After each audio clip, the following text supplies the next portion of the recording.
Okay, this is it. Blizzard 2014. Crystal Beach. That's what an ice shelf looks like. That's what the boat ramp looks like. Trust me, it's going to be a while before we clean that out of there. That's solid, solid ice.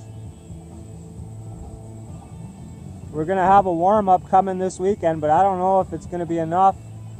Anyways, that's what it looks like here. Going to spin it around to Point Abino, looking west on the lake. Freezing cold, blizzard 2014. Ice shelves as high as you can possibly imagine here. Wow, it's cold. That wind is blowing right in my face.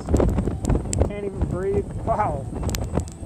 FishingNiagara.com. Check it out. Good luck. Stay warm. Go fishing. Blizzard 2014.